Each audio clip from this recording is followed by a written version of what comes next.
Good morning.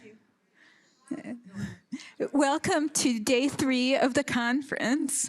I am Lily Wynn, and I'm from the Texas Health and Human Services Commission, where I serve as the Director of Policy, Systems Coordination, and Programming in the Office of Mental Health Coordination. 2 of the initiatives under my purview are the Texas System of Care and Community Resource Coordination Groups. Sherry Rumsey and Julia Abreu serve or provide leadership for these initiatives, and they also led the Conference Planning Committee. Over the past 3 days, it has been a joy for me to observe all of you participating in the many conference activities, networking with each other, and holding important conversations about how to advance the children's mental health system in Texas, and asking thoughtful questions that have made the already wonderful workshops and general sessions even more enriching. Julie, Sherry, and the Conference Planning Committee, thank you for creating the opportunity for us to do all of this.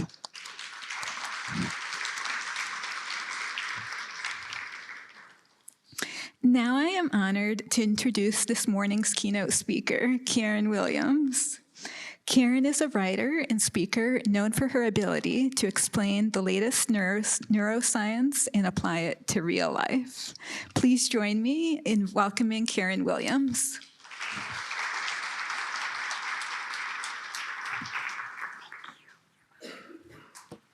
Good morning. Good morning. So how are you? Good. Cool. Well, it's a great conference. So how many of you have ever been in a session with me before? I think there are about 4 or 5 of you. Bless you. So this is a neuroscience of growth mindset. Now, this presentation was prepared especially for this audience to be delivered in less than an hour. Oh, hang on. Therefore, it's missing, it includes some additions, and it's missing some of its original content. There is a 2-up electronic handout available, and 2-up means that they're half pages. They're not those little bitty boxes that you have to go, what did that say? You can actually see it. That's what my gift to you. You can use any slides you want. Just use them. And not all the slides are presented, but they're all in the handout. So let's get going. A mindset is a set of core beliefs that color how we make sense of this world, its cultures, its institutions, and ourselves. Our mindsets, our beliefs, underlie our expectations, our attitudes and motivations, intentions, influence how we think, feel, and behave in any given situation. Mindsets affect our sense of trust and sense of safety, our self-awareness, our self-esteem, our expectations, motivations, attitudes, intentions, confidence, willingness to work hard, perseverance, our very resilience, and willingness to accept criticism, accept help, and ask for help. And more importantly, willingness to offer help, and respect for others and their efforts and successes, and our very empathy. So mindsets are important. Now, this session is about our mindsets and beliefs about intelligence, our own and others. Now, there are many ways of viewing intelligence, and there's currently an uproar about artificial intelligence, which I wouldn't step on for anything, but many of us already think of intelligence differently because of this guy, Howard Gardner, author of Multiple Intelligences. He didn't call them intelligence, he called them frames of mind. Our frames of mind involve spatial, naturalistic, musical, body kinesthetic, linguistic, intrapersonal, understanding ourselves, interpersonal, dealing with others, mathematical, logical, quantifying, hypotheses, proving them. And we all have a mix of some of these. But you know what? They've also found that different cultures value certain ones of these ways of learning. In fact, a lot of native cultures take the first 4, the top one, spatial, naturalist, musical, and body kinesthetic, are more important than the bottom. And people from the bottom do not understand people from the top. It's really very, very, very interesting. And he's actually found more.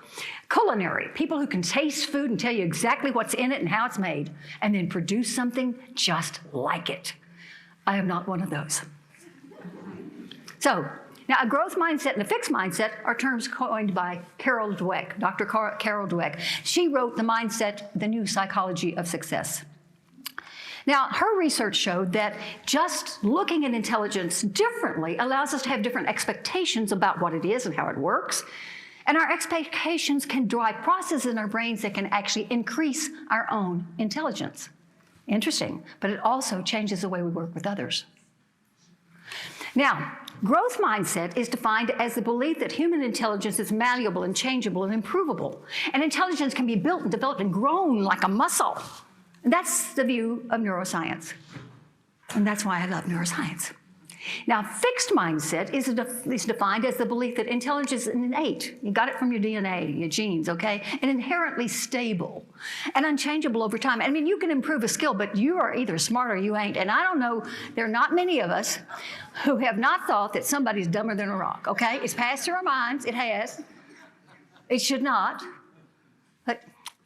And that's where we kind of have our differences. This fixed mindset was underscored by the IQ test. Now, let's really focus on the growth mindset and the fixed mindset. Growth mindset came into view as neuroscience revealed that the brain grows only in the presence of challenge. And the more we challenge it and stretch it and use it, the more it grows and develops. It's so cool. Now, Dr. Dweck is a university professor, well aware of the findings of neuroscience. But she watched as her students gave up and dropped out of school in alarming numbers, and she thought to herself, does what students believe about their intelligence affect their ability to be successful in school? And guess what? There came a study. Wow, she did it with her own students. She looked at the two mindsets that came about, fixed and growth. This is what she measured: challenges, obstacles, effort, criticism, and success of others. What she found was people with a fixed mindset and they were faced with challenges, just avoided them. Just ignore them. Be denial that they're there. Growth mindset folks embraced challenges, wanted them. Obstacles, a fixed mindset, just gave up. Obstacles came into view for growth mindset, they persisted. Fixed mindset, when faced with effort, sees it just useless, fruitless, it does not need anything to do. And growth mindset sees it as a pathway to mastery. Fixed mindset, criticism, ignore it, just blow it off. Growth mindset, learn from it. Fixed mindset, success of others, threatened or resentful. Growth mindset, inspired by. Well, we can see which one we want, okay? We've got it, okay? We know which one we want. A fixed mindset, if you did a bottom line to it, it says, look smart at all times and at all costs. Growth mindset, learn at all times and at all costs. Which one would you like to work with? Yeah. Okay, her next finding from her research was that praise, that's feedback that is tended to be helpful or beneficial, can backfire. Praise that tells people they are smart actually leverages them toward a fixed mindset. Ooh. However, praise for hard work and effort leverages them toward a growth mindset. Now, this is her, she did a study on impact of praise on resilience after failure, okay? And what she found were her study participants who were praised for their hard work and effort benefited in increased persistence in taking on additional challenges. Now, feedback can build resilience and recovery, or just the opposite. And we are in the business of giving feedback to everyone. That makes a difference. Now, what she also noted was maternal praise messages start early and have a profound impact on young children. Mothers' praise during ages 1 through 3 predicts their mindset direction of their children 5 years later. So, about 8, it's pretty much, saying, oh, you're so smart. It's so quick and easy. And it sounds like such an encouraging thing to say, but it undermines the courage it takes for someone to try something new with no guarantees that they will be successful. And courage is built on taking risks. Now, it takes adult time, interest, and effort to notice, to observe whether children do or not have the basic skills that precede being successful. First, the literally small skills, and then bigger and bigger, harder tasks. And our children are not observed, they're instructed. So, early success breeds a willingness to try more difficult tasks and just try more. Parents and child care staff often discuss children's struggles in the child's presence, thinking the child is unaware. But little errors here, and they are not able yet to fully, comprehend, interpret what's being said. A lot of damage is done by parents and caregivers and educators, by the way, without any intention of doing so. Now, so does how we think about intelligence affect our sympathy and being empathetic and being helpful? Do we get that way? Okay. Does it affect us at all? Well, according to neuroscience, whoa, mama, yes. This is about neuroscience. Now, any of you want to go to sleep? I'm coming out and slap you down. No. Come. By the way, neuroscience is the study of our nerves and our nervous system. Okay. Now, systems of the human body. It's like, oh, just should not give up. Okay. Skeleton, we're covered with muscles. We have skin, hair, and nails. We have breathing. We have blood circulation. We have solid waste and liquid waste elimination, hormones, inflammation control, reproduction, and yes, nervous system. Our neurons and network. I'm sorry. It's communication and coordination above all the other body's systems. My nervous system rules everything. Nothing works without nerves. Not your heart, not your liver, not your kidneys, nothing. Okay. Oh, look, nerves. Oh, I meant to say neurons. We have many different types of cells in our bodies, but the most important cells are our nerve cells, and they are called neurons. Neurons are our communication cells that allow all the other cells in our bodies to work together. We have 100 billion in our brain, about that, and trillions in the rest of our body. And yes, I am going to go off there because I have to say to you that it depends on the age that you test the number of neurons. So you'll see something from 86 billion to 110 billion. It's like, who cares? When you're tiny and young, you're going to have 100 billion. And then you'll get some pruning done. And then if based on who you're living with, you'll have some more billion. It depends on when you do it. So take a grain of salt. Just know that nothing works without neurons. Now, this is an individual neuron. One's called a brain tree. And individual neurons, they work just like our cell phones. This one's turned off. And it's microscopic computers. So we have 100 billion little neurons and computers and our whatever. But neurons never work alone. They have to work in networks. You may have an individual computer, an individual phone, not hooked up to anything else, but neurons are not that way. That's our little symbol for a network of neurons. Now, individual neurons link together to form networks for everything we feel, we think, we know, everything we do, everything that's us. And different parts of our body work like personal devices and are linked together in neurons and networks. And it's important to know about networks. Computers and cell phones use electricity and digital code to send each other messages. There's your little phones, there's your electricity, there's your digital code. Oh, it's so cool. Now, each message creates a new or strengthens an existing network. If you've never called me before and I put you in my little thing, you're in my network. My network has grown. It's wonderful. So, and you go, does this woman just read this stuff? Yeah. She's old, that's all she can do. Just give her a chance. Neurons use electricity and biochemical code. This is chemicals we make in our own body, okay? And each message creates a new or strengthens an existing network. Now that's amazing. This is a series of drawings from brain scans of neurons, okay? There's 100 billion at newborn, 100 billion at 1 month, 100 billion at 6 months, and 100 billion at 2 years. Why do they look differently? They had the same dadgum neurons sitting there, but guess what? They're networked. The 2-year-old, look what the 2-year-old's done since birth. In an enriched environment, that was what you expect. A not enriched environment, they don't network. Oh, wow, think about this. When you're talking about anything that's experience and stimulation, our memory, whatever, shapes our neural architecture. You mentioned architecture in the brain, you were talking about networks. That's what architecture is. We actually build the architecture that we live with. So let's think about this. We arrive with all our neurons, 100 billion, okay, in our brain. But only 25% have been pre-wired or networked. 25%. If you think of what a newborn baby can do, eat, squeak, poop, limited repertoire, The other neurons, the other 75% of those neurons are waiting for life to provide the experiences. And it better be nurturing experiences because it's nature, your DNA, your genes, and nurture. What happens to you? You don't have a nurturing environment, you're not going to build the same number of networks. You're going to build different networks, not learning and all the things we want a child to do. So think about this. Wiring and connecting those networks, those neurons into networks is development. That's what development is. You start out with 25%, the rest is given to us. In an enriched environment, children build those networks. They build a brain they're going to use forever. It's going to be tweaked on and off. But this is exciting. Now, this is network density at birth, age 6 and age 14. I want you to compare age 6 and age 14.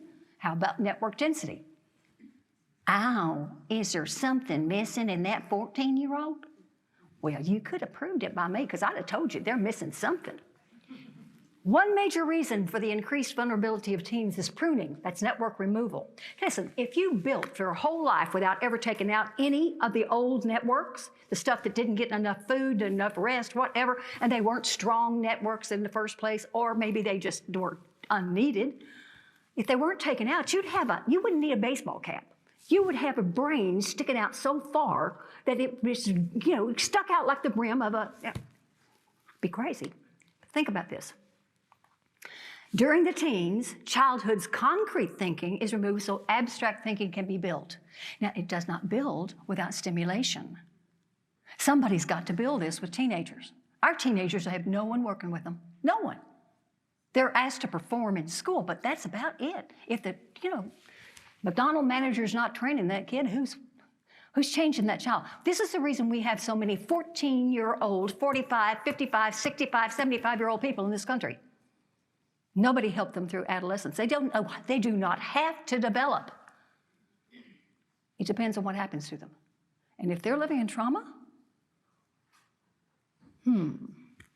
So, at the height of pruning, which is around 13, 15, it's between 13 and 17. Everybody does it different. You have 4 kids, they'll all do it at a different time, drive you crazy. At the height of pruning, network removal, okay, teens are starting over, forming new networks to learn, think differently, but only if you help them. Now, DNA is on the first stage of remodeling. It's just remove the networks, and during this time, teens have less thinking ability than a 6-year-old. I'm going to repeat that. Teens have less thinking ability than a 6-year-old.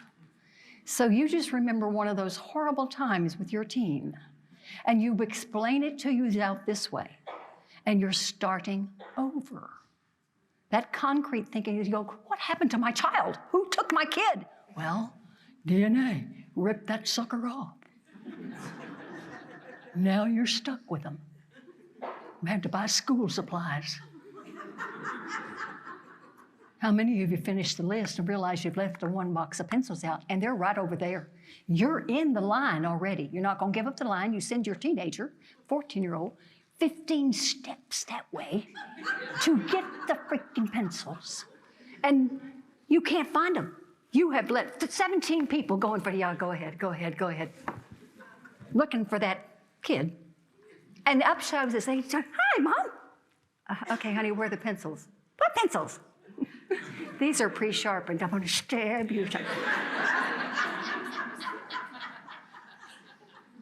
Does that explain it for you?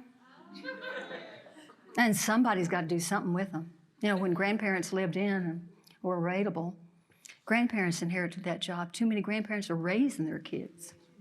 So, okay. Now, neurons that are working and stimulated get fed. And if I'm talking about food in the body, that's blood, oxygen, and energy, BOE. And that's from experience. And notice it's the little fish. The blood, oxygen, and energy, BOE, is the little fish. And the big fish is our experience or stimulation or memory. Okay? Whatever we're following. Big fish gets followed by the little fish. Blood, oxygen, and energy goes wherever we send it. Now, the neurons that are stimulated by experience, they're working, get the BOE. And the others that don't, starve. So use it or lose it. That's what use it or lose it means. Now, if you think of an infant with failure to thrive, that's a lack of stimulation. And it'll make sense. What we experience and remember either builds our learning networks or starves them. What happens is, whatever we're doing is getting the most of our BOE. Worry, anger, etc. shifts blood oxygen energy away from our learning networks up here to our fight, flight, and freeze, okay? Our 3 Fs. Then there's a fourth one if you want to add it, because that's what I figure with a fight, flight, and freeze. Oh, okay. Now, some of you tracked that. Shame on you. Use it or lose it. And too many of them are losing it.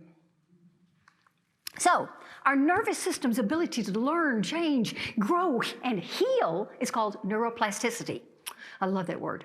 Neuroplasticity is known as brain plasticity. It's the biological, chemical capacity of the brain to develop itself, change its structure, its very architecture, its networks, and build and expand, depending on what experiences. In other words, we're increasing our capacity and potential for learning and intelligence at any time. This is our potential for learning. We're building our brain. Neuroscience allows us to develop neural networks in the first place, and then, when networks are injured or damaged, neuroplasticity allows us to repair and replace the damaged neural networks. Yay, mama. So, do tell me children can't learn? If we can come back from a stroke and from whatever else, you just don't know how the brain works.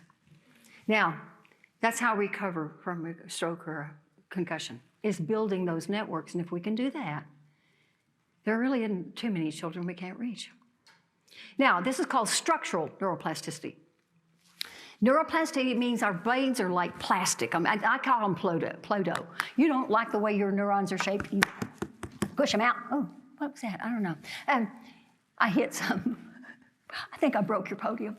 But Play-Doh, isn't it smell wonderful? I love a cologne. A little bit. I never. Okay, so our brains are that shapeable. Now, what we repeat and practice, okay, wires and rewires our brain. Say we're going in a direction. All our blood, oxygen, and energy is following that direction. And we decide, oh my God, that's the wrong direction. I should never go in that direction in the first place.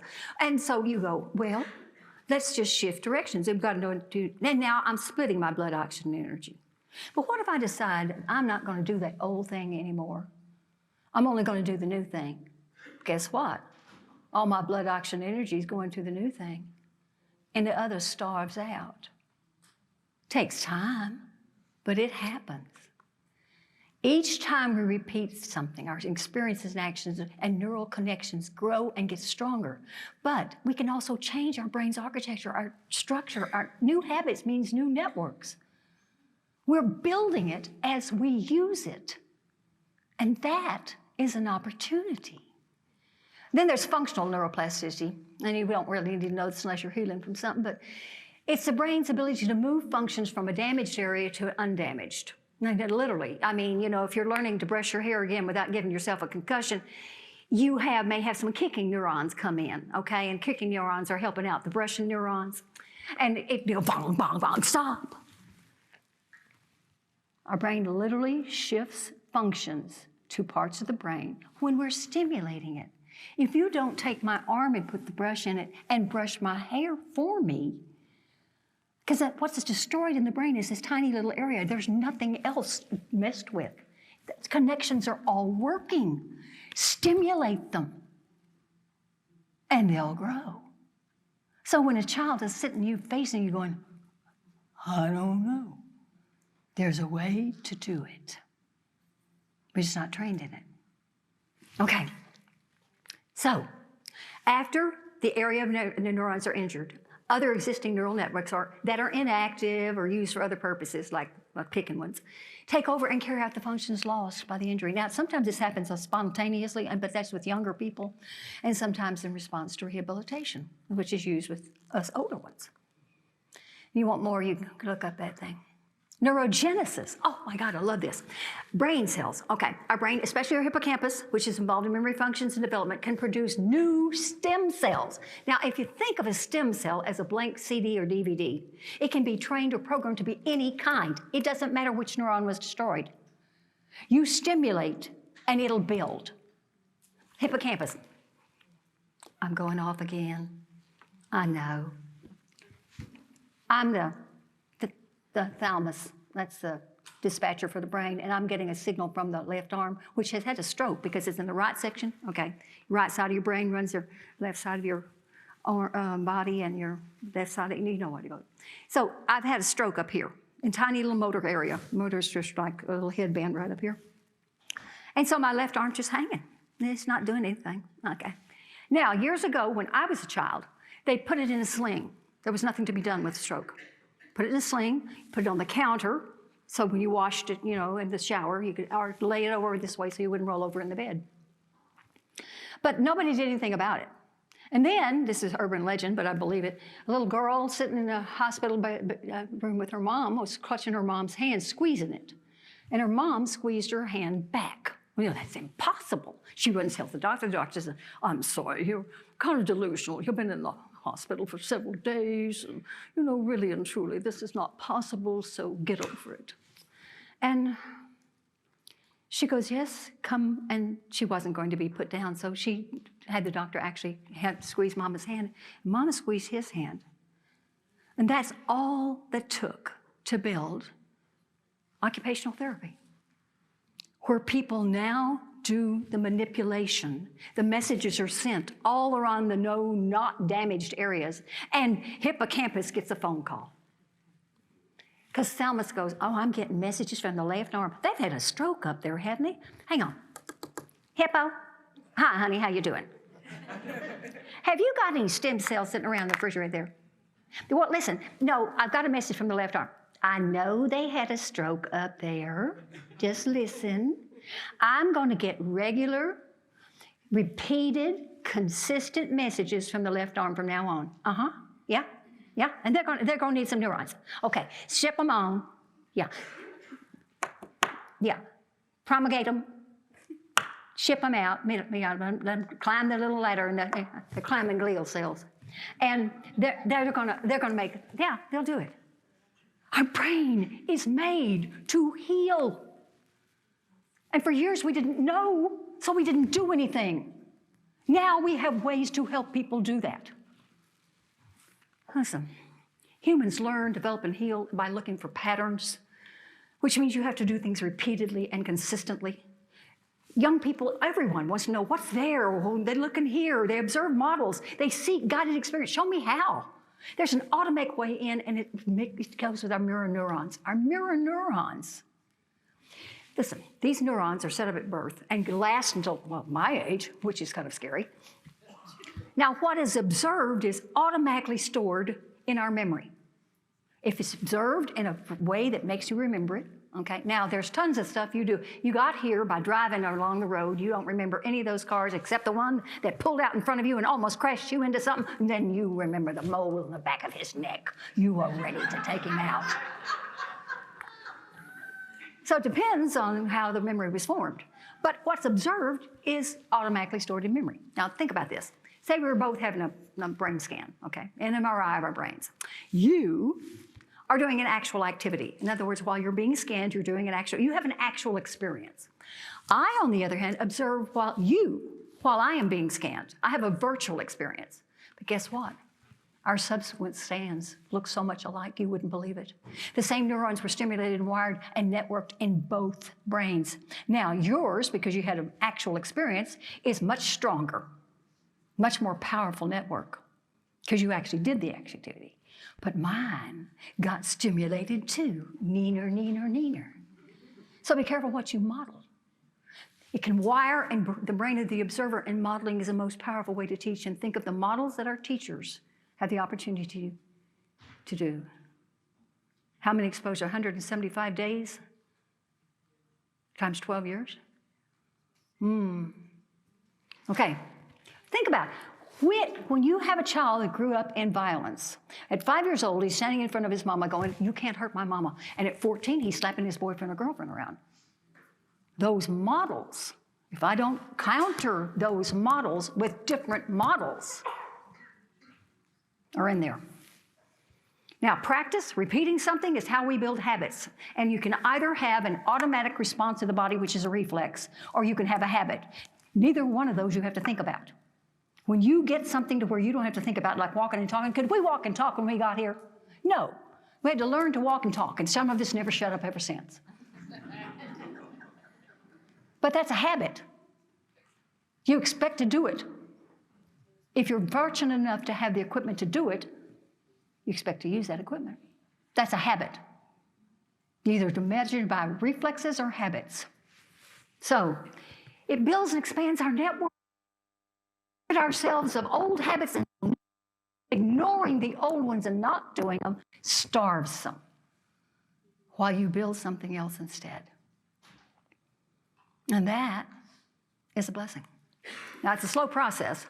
The average time to reach automacy, which is 66 days or with a range of 18 or 254, or my third son in teenage years, it took him 780 days to get past that stage.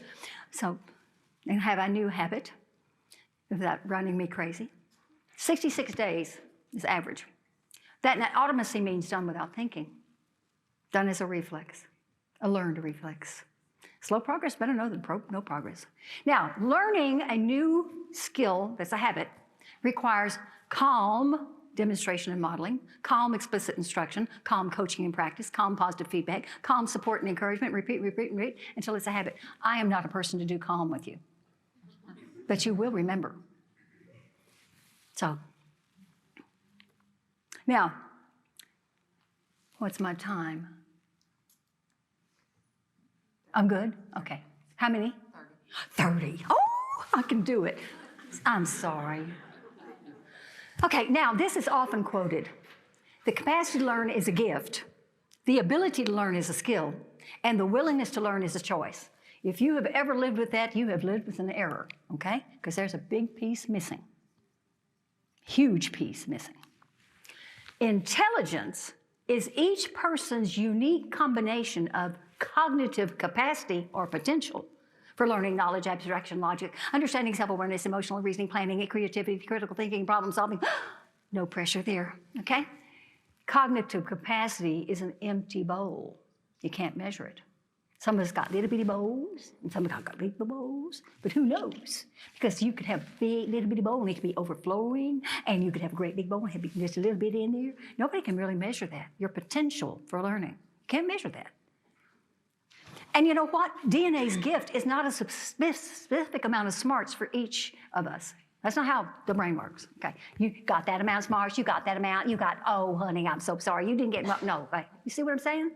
That's not it. That's not the gift from DNA.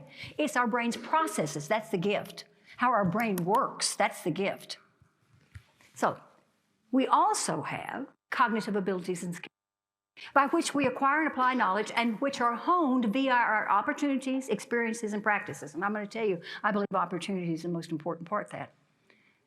Some of our kids never had an opportunity to even smell a flower in their whole lives.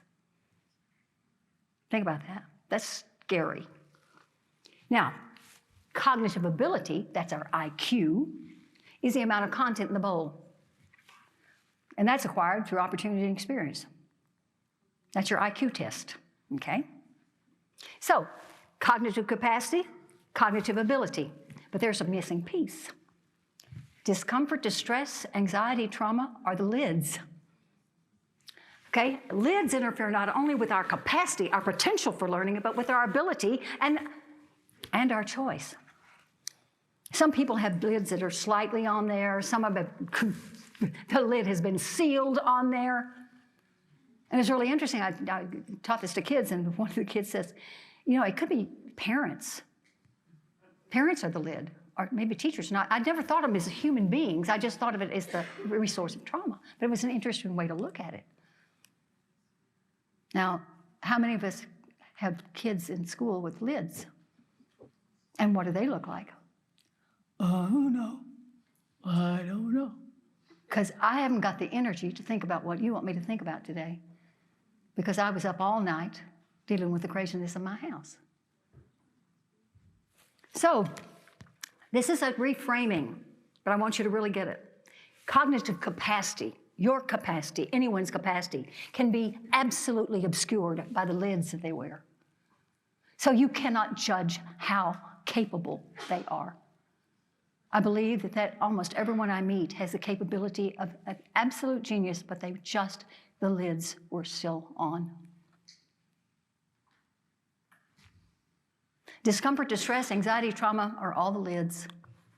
And that's why positive mental health is the foundation for all development, all learning, all intelligence, and all healing. And when will our school system hear that? Our schools need to be the mental health centers for everything. Because you can learn, once you can learn, anything you want is out there. All right, life is like an oval foot race. Think about it. So is learning, so is development, so is contribution, so is the recovery. The person on the outside lane may have the same capability, potential to win as the person on the inside lane, but the track is not fair, it's not equal, okay? This is longer, and that's longest in that run. That's an unfair track. Now that's called equality. Well, it's not quality. This is equity.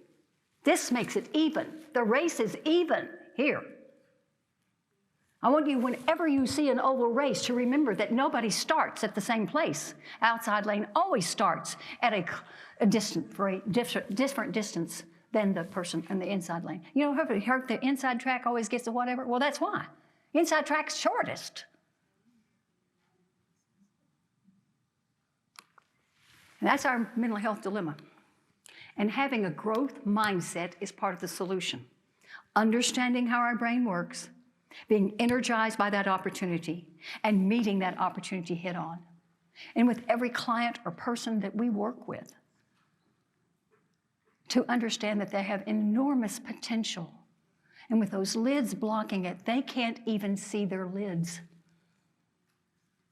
They can't tell you what they need. That's not a lack of capacity on their part, or ability. Both have been blocked. Now, you want to build a growth mindset? Here's what you can do. It all starts with the brain, so teach everyone about their brain. Brain basics, just the basics I taught today. How long did it take? 40 minutes, 30 minutes, 20 minutes? 20 minutes, and you know more about the brain. There's a great one on Carol Dweck's website. She has set up a website called Mindset Works.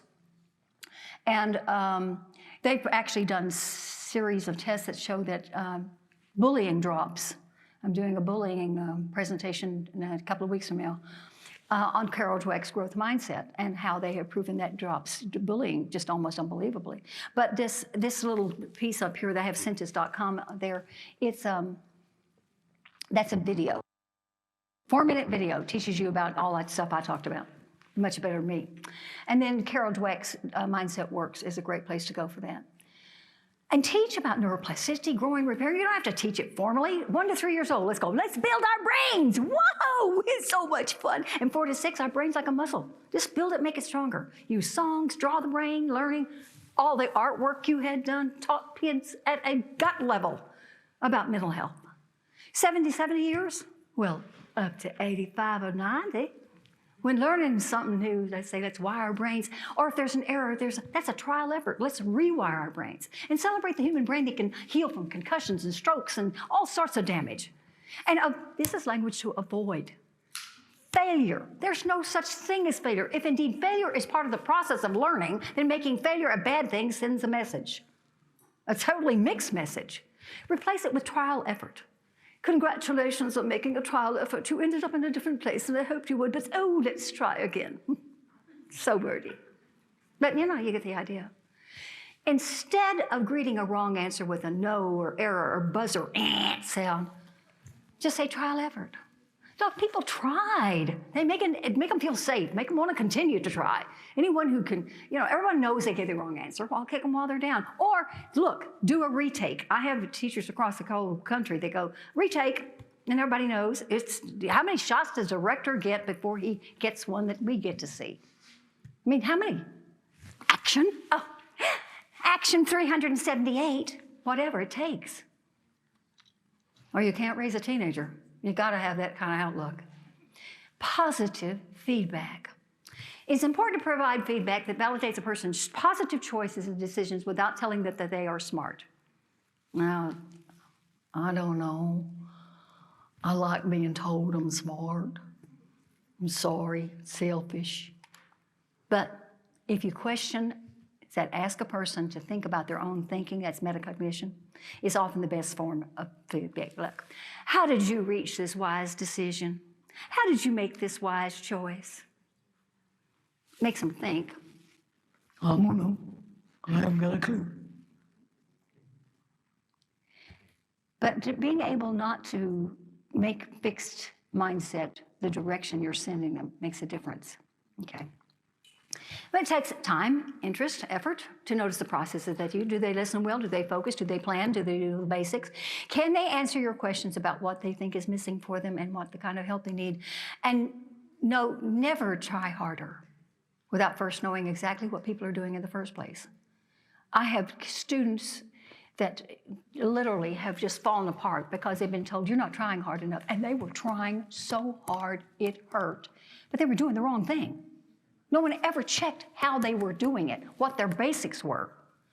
They were sick to third grade. Third grade in math is pivotal. You miss third grade, you are screwed for the rest of you were having difficulty the rest of your life. Oh, I didn't get through. Okay. Now, repeated failure can be overwhelming and totally defeating, so don't let them get into that habit. So do they know who and how to ask for help? Do we teach everyone, adults, teach them how to ask for help? People do not know they have permission or the actual words to say, I need your help. They don't know. And is there a routine training and asking for help? And is there a non-shaming help system in place? All those have to be there, or they're not going to seek help. And you know what? If they don't know the answer to what you ask them, what do you need from me? Oh, Mama, there's a lid somewhere. Now, plus adequate support. Sometimes the solution is so simple. We see it immediately, but not everybody has the same view. There are people who are in those holes looking up, looking at it like you see it. Their view is completely different. Or we watch clients or partners or patients or participants who become paralyzed when making a choice. They just don't know where to go. Or they cannot make up their minds because they never stop to examine both sides of the situation, to get down and touch the other side of the situation. They have no idea what the shape is. And there are those who work so hard and get absolutely nowhere, and they keep trying to stuff that block in the wrong hole. And they're working so hard. Now, all of these actions prove one thing, that there's a lid somewhere that needs removing. These are our symptoms so that we know trauma exists. And you don't have to know what the trauma is to make a difference. Okay, don't lose your hat. Neuroplasticity can work for us or against us, and blood oxygen energy goes where the demand is. That's where we send our blood oxygen energy. When we get too hungry, angry, or tired, many of you will get to recognize this from substance abuse treatment, or impatient or worried or think too negatively, our blood oxygen and energy is sent to our fight, flight, and freeze network, our 3 Fs, okay? That's where it's going. That's where our blood's going. And we can either develop and heal or have the hangries. And I get really put down and go, this is awful. The people who did the best studies on ghrelin, which is the chemical we make when we have cortisol in our system, when we're upset, it's Snickers. They actually have candy bars labeled. Is it, oh dear, it's so hard to spell when you're hungry. Snickers, and it's not K-K-E-R-S. They have snippy, spacey, grouchy, feisty. All of those mean you're too hungry, or you're too tired, or you're too angry, or you're too afraid, or you're too alone, or you're too just whatever. You got a lid in the way. It does work. When we become too anything, we lose our hat, and the help side help is vital. When we automatically have this automatic feedback system, okay? But when we lose our hat, we automatically lose our internal feedback system. We cannot recognize our own situation. I mean, have you ever been in the car with somebody who's got the hangries, and they are an absolute, you know what, and you go, I don't care what you say, we're pulling over for food because I can't stand you. We can't tell others that we've lost our hat. We don't know we've lost it ourselves. We are just out there. Now, those lost hat behaviors are all signs of distress, which sets off our alarm, which shuts down our thinking, which triggers our fight, flight, and freeze, which interrupts and slows development learning. And well, screw it, we're just done. Give me the candy bar. This is when we need a real friend who can take care of us or get in our face and save the day. And what they say in here is because you turn into a right diva when you're hungry. Just something about how many kids in school are hungry. If you're a teenager, you're burning energy at a rate that's not the same ever in your life again. You need to eat 4 or 5 times a day. You need snacks with you at all times.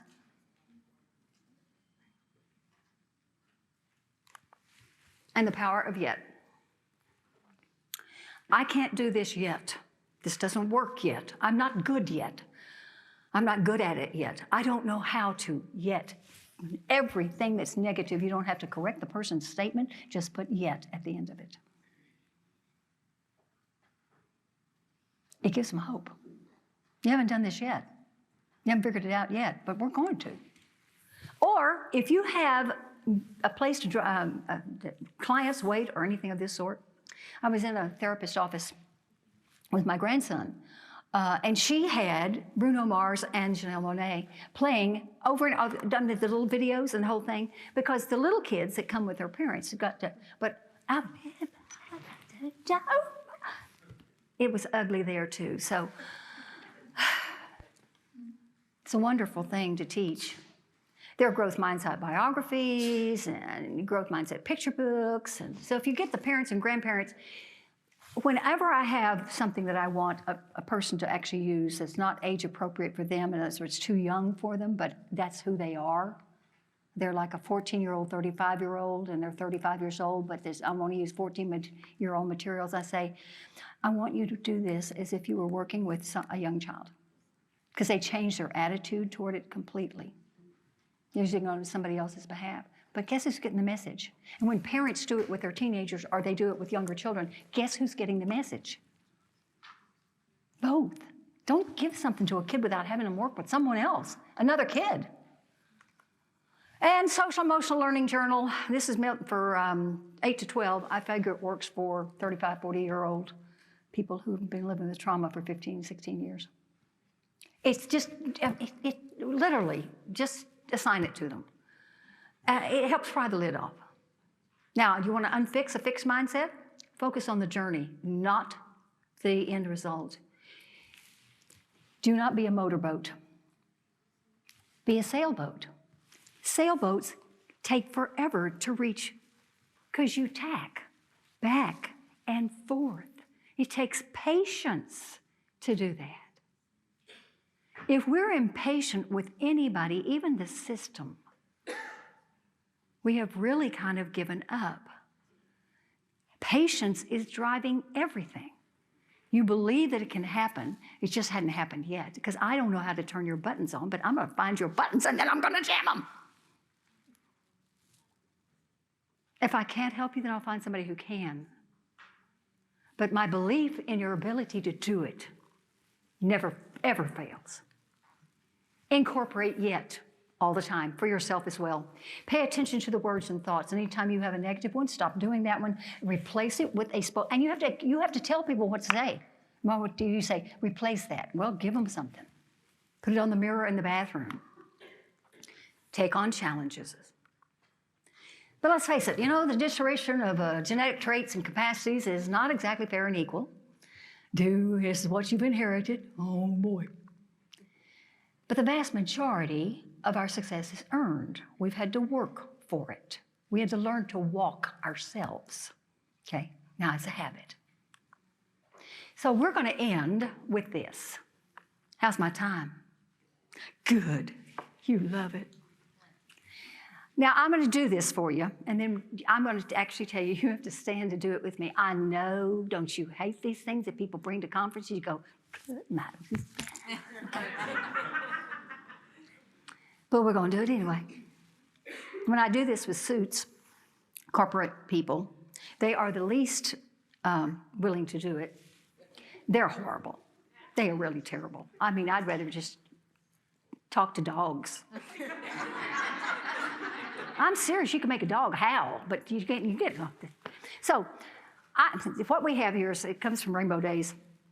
And we're gonna, let me give this thing here.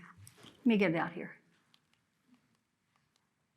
Okay, we're gonna take 2 thumbs and we're gonna put them up like this. Now, I'm not telling you what we're gonna do first, so I'm just explaining it to you. So put your thumbs up. Now point them towards yourself, because the first one is gonna be I am. Then I can is up, I can. Put your hands out, reach out, grab something towards you. I have, I have, okay. I will, now I believe. Now we're gonna stand up and we're gonna do it. And I want this building to jiggle. I want it to actually, I want us to feel it. So I don't want any weenie stuff, okay? None of this suit strap.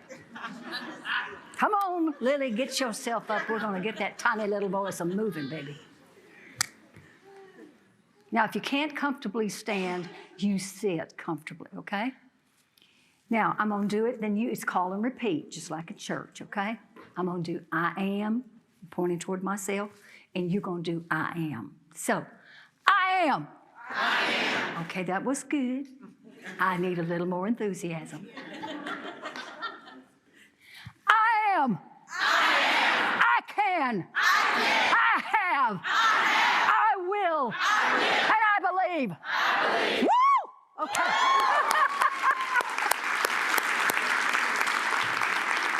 Rainbow Days is an organization that does support groups all over the country. And this is the beginning and ending of every support group.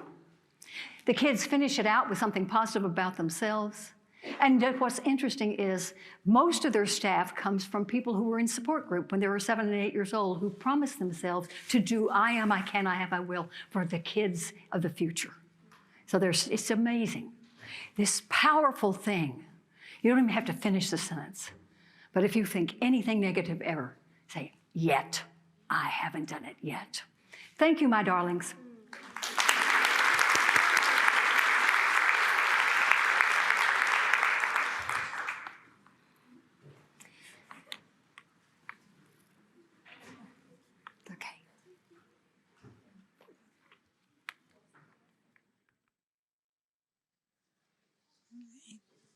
Thank you, Karen, for that enlightening and entertaining presentation. So we'll be sure to take it back into our work, and it will affect our lives. To close out the conference, I am pleased to introduce Dr. Courtney Harvey. Dr. Harvey serves as the Associate Commissioner for the Office of Mental Health Coordination within the Health and Human Services Commission. She also serves as the Mental Health Statewide Coordinator and Chair of the Statewide Behavioral Health Coordinating Council. Dr. Harvey partners with more than 20 entities representing executive and judicial branches of government who receive general revenue for behavioral health training and services to ensure a coordinated and strategic approach to care. Her office at HHSC liaisons to several behavioral health advisory committees and coordinates mental health services for veterans, coordinates the state's response to the opioid epidemic, implements suicide prevention policy and services initiatives, coordinates mental health first aid, leads the agency's trauma-informed care initiatives, and implements child, youth, and adult collaboratives. Prior to serving in these roles, she was the HHSC Forensic Director and Manager of the Legacy Crisis Services and Clients' Rights Office. Please join me in welcoming Dr. Harvey.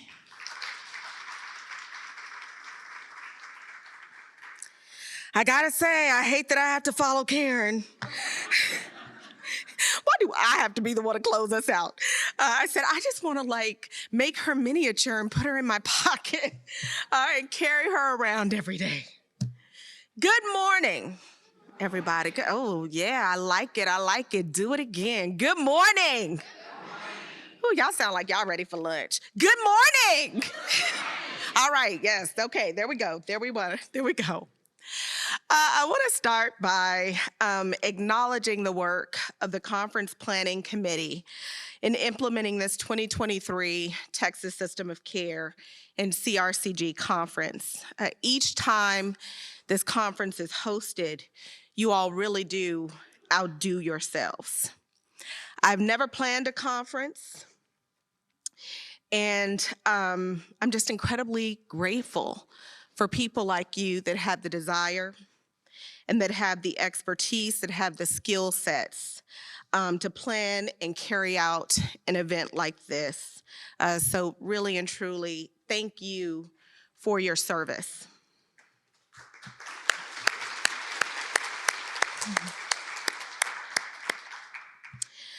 I want to also acknowledge Lillian Wynn, who is with the Health and Human Services Commission, who you all just heard from. She introduced me. Many of you may not know Lillian, but Lillian supervises the staff who work on the Texas System of Care and CRCG teams at the Health and Human Services Commission. In some ways, Lillian is an unsung hero. I call her an unsung hero because oftentimes when you work in middle management, the successes of your team are often accredited to the people you supervise or the person who supervises you. And I'm pretty sure most of you can probably identify with that. And sometimes middle managers do not get the accolades they deserve for the day-to-day guidance that they provide their staff, which allows them to execute events like this, among other successes. So Lillian, I hope you know that every time I have the public opportunity to acknowledge you, I get a little emotional, y'all. Me and Lillian have been together actually for a while. We've worked together for almost 10 years with the state in different capacities. I get emotional about it because I see her desire, her expertise, and her daily advocacy for her team. And her passion revs me up. Sometimes as encouragers, we need encouragement. As leaders need encouragement. And Lily is one of the people that does that for me. So I could not stand up here and not just say thank you for what you give to me every day. Last but most important, I want to thank each of you, because it is each of you who is responsible for driving the work that is done through systems of care and CRCGs across Texas. The work that you do is done selflessly. What do I mean when I say selflessly? I mean the work that you do is done in a way that is more concerned with the needs and wishes of others than yourselves. You do this work oftentimes for no money, probably not a lot of thank yous or other kinds of accolades.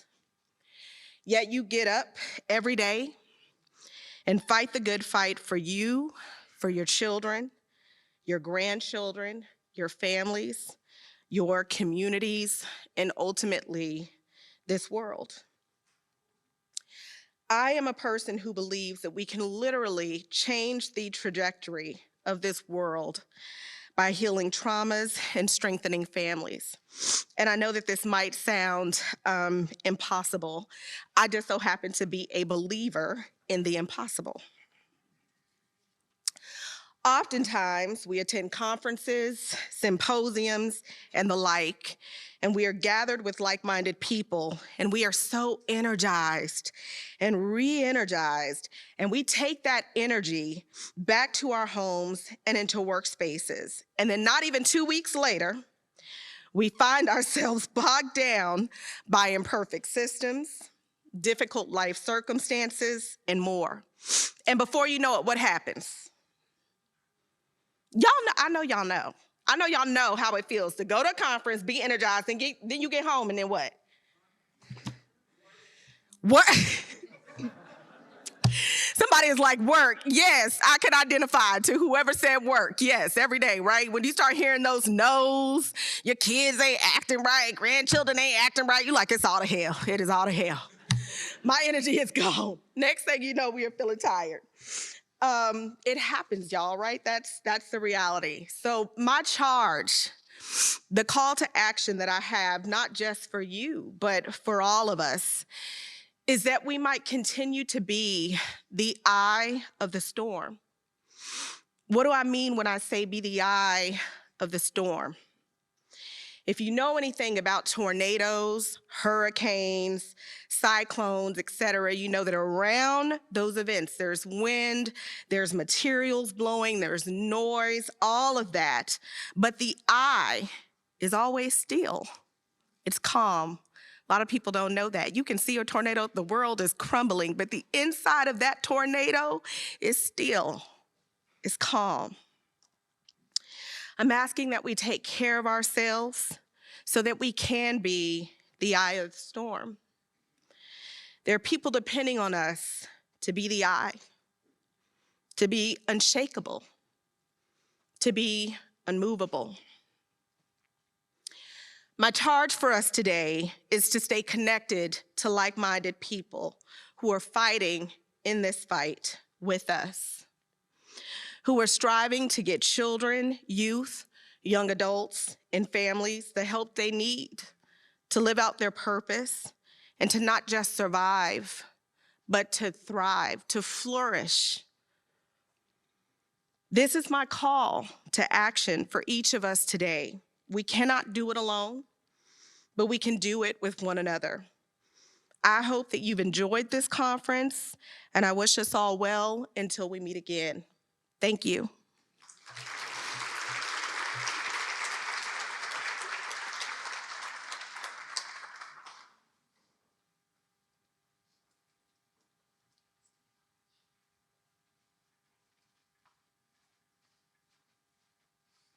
All right, well, we're almost done with the conference. How many of you went last night to the event? Did you have fun? You had fun? Yeah? All right. Well, I had fun. I slept really good last night after attempting to bowl. Yeah, it was a really fun event. If you did enjoy the networking event, please include your comments when you do your conference evaluation and tell us what you think about it, whether we should have another one at our next conference. Please share your thoughts. All right, so I have the announcements, the official announcements of the winners of the bowling contest.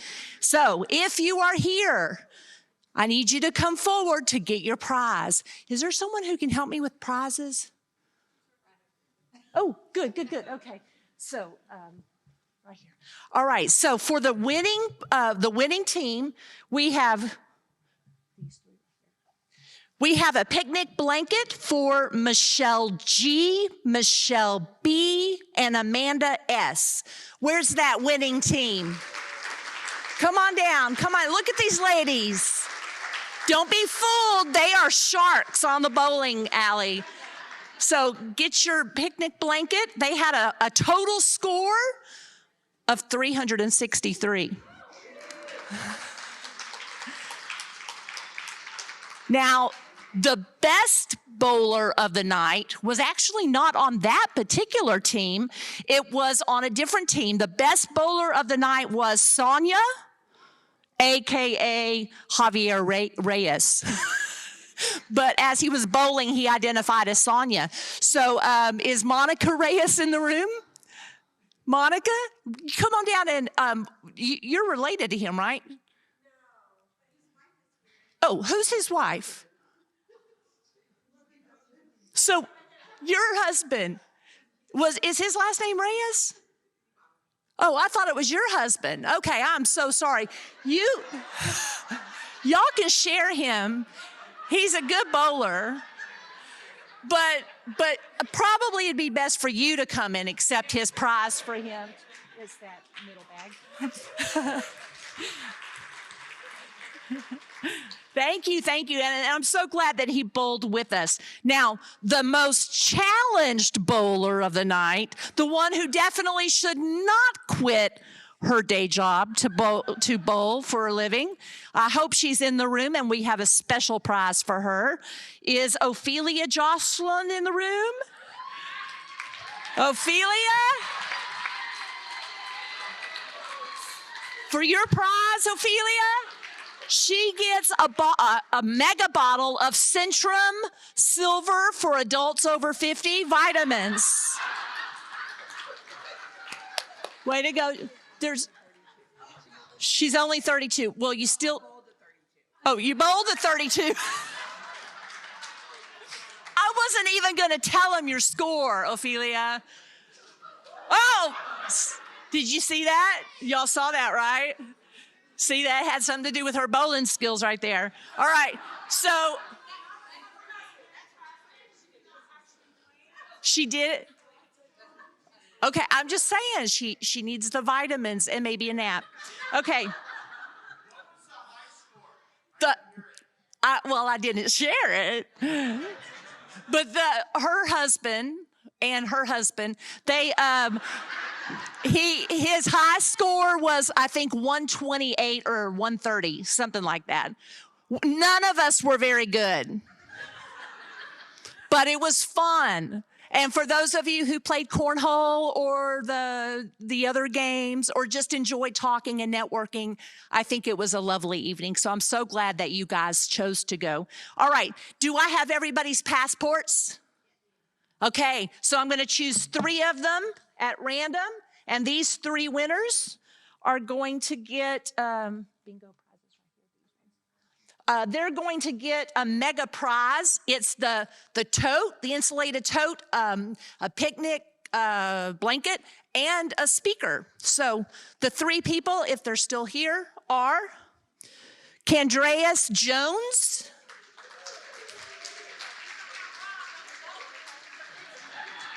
she was on my bowling team, and she's got moves, y'all. Yeah, there was some cheating involved, right? That's all right, yeah. All right, the next exhibitor passport winner is Janice Moore. And the last winner, oh, I see more moves. The last winner is Delia Trevino.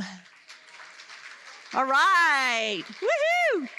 Thank you for supporting our exhibitors. We were so happy to have so many exhibitors. Is Kayla in the room? Kayla Topazna? Kayla was our coordinator of all the exhibitors, and we were so pleased to have them. So thank you for visiting their booths and learning about their services. Okay, the last 2 door prizes are just for general door prizes, and I'm going to use my random number generator. Here we go. You must be present to win. There is no cheating, no husbands that can substitute in for people, none of that. Okay, the winning number is 163, and the 163 belongs to Dee Dee Thurman. Is Dee Dee Thurman still here? You snooze, you lose. Okay, settle down. Okay, now it's 34. 34 is Lizeth Costaneda. Lizeth Costaneda. Is that her? You're Lizeth? Check her name badge, okay? Okay, and we have one more. Number 128. I love random number generators. You can have so much fun with them. Okay, Lacey Northam. Lacey Northam. No? 1, 2, okay, loser. Okay, 113. 113 is Chris McCollum. Woo! All right. Congratulations. That is the last door prize. No more vitamins, no more bags. All right, just a couple of more announcements. All right, next week, you're gonna get an email that will have a link on there, yet another QR code for you, and it will be the evaluation for the whole conference experience. Please give us your candid thoughts on how you enjoyed the conference, suggestions for how we can make it better. This conference is held every 2 years, so it will not be held next year. It will be the year after that. But we've got a lot of time to make improvements. So give us your thoughts. And if you have not evaluated a particular session that you've been to, remember you can find those session QR codes on those websites. The SOC website, the CRCG website, and the conference registration website. And you can go back and evaluate any of the sessions that you might have skipped. And we do ask that you evaluate this session as well, and the codes are taped to the doors in the back. And then it's going to take maybe a couple of weeks, but we will have all the sessions of the conference.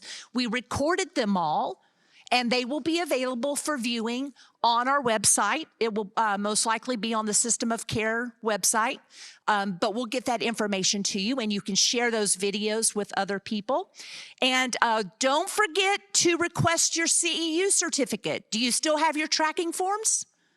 Good, good. Okay, so be sure to use that QR code and request your certificate, and we'll get those sent out to you within the next couple of weeks.